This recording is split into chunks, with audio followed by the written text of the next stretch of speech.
Assalamualaikum warahmatullahi wabarakatuh. Selamat pagi semuanya anak-anakku 12 IPS 1. Semoga hari ini kalian sehat selalu ya dan semangat karena sudah melewati ujian tengah semester ya. Jadi kali ini kita mempelajari materi baru yaitu bab 3 mengenai ketimpangan sosial sebagai dampak perubahan sosial di tengah globalisasi. Seperti yang kita tahu ya, di bab 1 kita sudah mempelajari mengenai perubahan sosial di masyarakat, kemudian membahas mengenai globalisasi dan perubahan di dalam komunitas lokal. Di bab 3 inilah yang menjadi berkesinambungan antara bab 1 dan bab 2, sehingga apa saja sih yang terjadi dalam ketimpangan sosial sebagai dampak perubahan di tengah globalisasi. Baik, dilanjutkan ya, disaksikan. Ya, mungkin sebelumnya ada yang sudah mengetahui apa sih itu ketimpangan sosial. Ya, baik, ketimpangan sosial adalah ketidaksamaan atau ketidakmerataan serta juga atau kesenjangan akses untuk mendapatkan atau memanfaatkan sumber daya yang tersedia seperti kebutuhan penting seperti pendidikan, kesehatan, perumahan dan tempat tinggal, peluang usaha dan kerja, serta minimnya penunjangan hak dan asasi manusia. Sehingga ketimpangan sosial dapat diartikan sebagai adanya ketidakseimbangan atau jarak yang terjadi di tengah-tengah masyarakat yang disebabkan adanya perbedaan status sosial, ekonomi, ataupun budaya. Nah, berikut adalah pengertian ketimpangan sosial menurut para ahli. Silakan dibaca dan disimak ya. Berikutnya adalah teori-teori ketimpangan sosial. Apa saja sih landasan teori untuk menerangkan ketimpangan global? Yang pertama, ada teori kolonialisme, di mana teori kolonialisme ini adalah perspektif untuk menanamkan sebagian keuntungannya ke dalam persenjataan yang tangguh dan kapal yang cepat. Kemudian digunakan untuk menyerbu negara yang lemah untuk dijadikan koloninya. Dapat dilihat, maksud kolonialisme di sini adalah untuk mengeksploitasi rakyat dan sumber daya suatu bangsa demi keuntungan negara kapitalis atau negara yang memiliki kepemilikan modal dan dominasi yang kuat. Yang kedua adalah teori sistem dunia. Teori ini dikemukakan oleh Immanuel Wallerstein. Beliau menganalisis bagaimana industrialisasi menghasilkan 3 kelompok bangsa. Yang pertama, negara inti, yaitu negara yang lebih dulu melakukan industrialisasi dan mendominasi negara yang lemah. Yang kedua, negara semi-periferi, yaitu negara yang bergantung pada perdagangan negara inti. Dan yang ketiga adalah negara periferi, yaitu negara pinggiran. Dan pembagian ketiga industrialisasi kelompok bangsa ini menghasilkan ketimpangan global. Berikutnya terdapat 2 teori lagi yang mampu menerangkan ketimpangan global. Yang pertama, yakni teori fungsionalis. Menurut teori fungsionalis, peran dan fungsi sangat memainkan pengaruh yang penting dalam menghindari ketidaksetaraan. Oleh karena itu, bisa dilihat dalam gambar dikategorikan sebagai anggota tubuh yang dimana masing-masing fungsi tubuh itu perlu menjalankan peran dan fungsinya agar menghasilkan kesetaraan dan menghindari dari adanya ketimpangan atau ketidaksetaraan.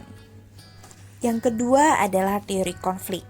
Dalam teori konflik ini menerangkan bahwa ketimpangan global dapat terjadi karena adanya struktur power and powerless. Power adalah anggota kelompok yang memiliki dominasi dan kekuasaan yang kuat, sementara powerless adalah mereka yang memiliki kelemahan ataupun kerentanan sehingga dapat diberdayakan oleh kekuasaan dan power yang lebih dominan sehingga dapat terjadilah ketimpangan. Itulah menurut teori konflik. Selanjutnya adalah faktor-faktor ketimpangan sosial. Penyebab faktor ketimpangan sosial ini terdiri dari faktor internal dan eksternal. Yang pertama, faktor internal. Faktor ini berasal dari dalam diri seseorang, seperti rendahnya kualitas diri seseorang adalah salah satu faktor internal. Ketimpangan dapat terjadi akibat dari nilai kebudayaan yang dianut, seperti apatis, menyerah pada nasib, tidak memiliki daya juang, tidak memiliki orientasi masa depan.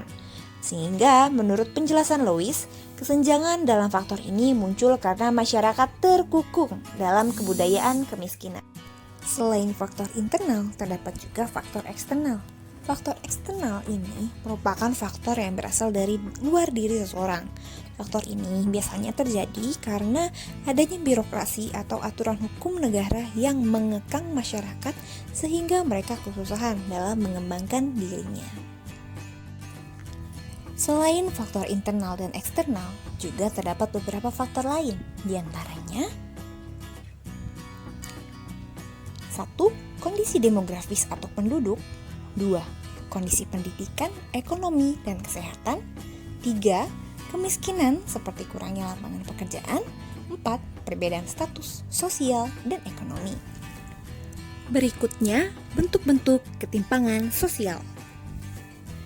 Yang pertama, bentuk ketimpangan sosial ekonomi. Kondisi perekonomian suatu masyarakat atau negara ditentukan oleh faktor ekonomi dan non-ekonomi yang saling berinteraksi.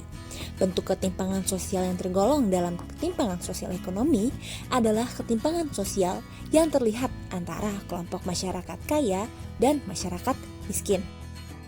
Kalian dapat melihat dalam ketiga gambar tersebut, yang dimana adanya ketimpangan atau kesenjangan antara kondisi gedung-gedung bertingkat, mewah dan megah sangat terlihat timpang dalam keadaan kondisi rumah yang kumuh atau pemukiman kumuh, sehingga dapat terlihatlah antara ketimpangan kelompok masyarakat kaya dan masyarakat miskin. Yang kedua adalah bentuk ketimpangan antara pemilik modal dan buruh. Seperti yang sudah kita tahu, pemilik modal seringkali dianggap sebagai kapitalis atau anggota kelompok yang memiliki dominasi dan power yang kuat untuk memerdaya kaum buruh atau kaum proletar. Sehingga dalam hubungan dua antara pemilik modal dan buruh ini banyak adanya ketimpangan yang menyebabkan terjadinya eksploitasi buruh. Yang ketiga, ketimpangan pembangunan yang dipengaruhi oleh kebijakan pemerintahan.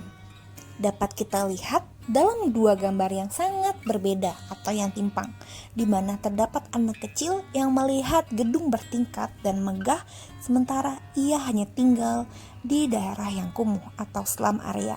Begitulah paradoks sebuah kota yang memiliki dua penglihatan yang terselubung karena ketidaknampakan antara ketimpangan masyarakat kota yang diistimewakan dengan kondisi yang megah, mewah, ternyata terselubung adanya ketimpangan masyarakat miskin yang tinggal di daerah-daerah kumuh dan terpinggirkan. Yang ketiga, bentuk ketimpangan sosial non-ekonomi. Yang pertama, ketimpangan pendidikan. Bentuk-bentuk ketimpangan pendidikan terjadi karena sarana dan prasarana pendidikan belum merata di seluruh wilayah Indonesia. Selain itu, karena faktor keterjangkauan akses pendidikan dan dari tujuan pokoknya pendidikan.